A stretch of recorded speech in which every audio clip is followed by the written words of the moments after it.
Like James Bond before the release of Spectre, before the release of The Hunger Games Mockingjay Part 2, I will be going through all 3 previous Hunger Games movies.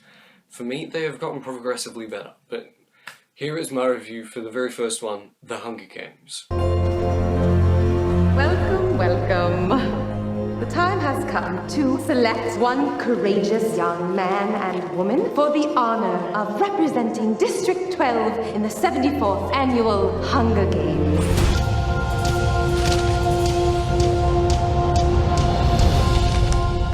Primrose Everdeen.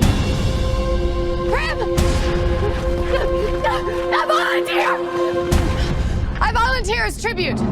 The Hunger Games. So The Hunger Games is directed by Gary Ross and stars Jennifer Lawrence as Katniss Everdeen, Josh Hutcherson as Peter Mullark, Liam Hemsworth as Gale, Woody Harrelson as their mentor Haymitch, Elizabeth Banks and Stanley Tucci. My first opinion about the movie, it's a very solid movie. It is worth watching. It has that rewatchability factor that you want in most movies. Despite having slow and slightly boring starts, it does pick up at some points, and it does have, and it invests you in the story, and therefore it's still a pretty good movie.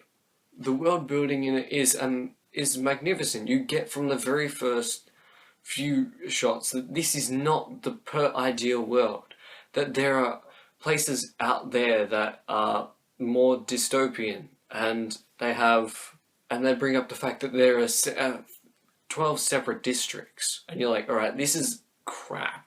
Are all of these like this? No, and then really realize that the capital is a paradise full of Lady Gagas. The way they built the action was very nice. They didn't rely on all these explosions that you usually have in films nowadays. They didn't use the Transformers where two chunks of metal clink and there's an explosion there. There's only one explosion, and that's from a minefield when she shoots the apples. Everything else was relatively good. The way she used the bow and arrow, and the way the spears were thrown, and the way the weapons were utilized was very nice and very smart. The acting was pretty good. Jennifer Lawrence, she's probably the best. She stole the movie, basically. It's her movie. It's her being Katniss Everdeen, and Katniss Everdeen growing up. A person could argue for this to being a coming-of-age tale. They really could. Liam Hemsworth, he was okay. I haven't seen him being great.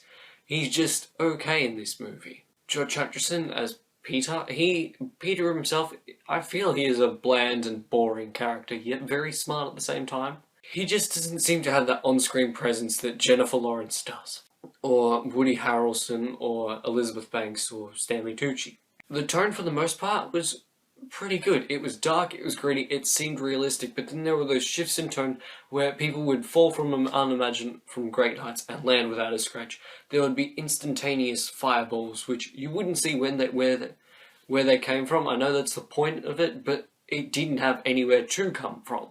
The amazing running speed when they're outrunning those giant dogs in the finale. You're amazed about the amazing running speed then, because, oh look, they can outrun dogs. Gigantic, mutated dogs. That you would have thought would have some sort of increased speed. That's all there really is to say about it. The writing itself was okay. It stayed fairly true to the book. And I liked the book, and I liked this. There's not really much else to say about it. The direction is fine. Overall, it's a really solid movie, and it's worth seeing. I'm going to give The Hunger Games a 7 out of 10. If you like what you've seen there, leave a like down below. If you've seen this movie, you probably have. Tell me what you thought of it in the comments. And you can find me on Snapchat at Platypus0015, and I'll see you guys next time. Bye.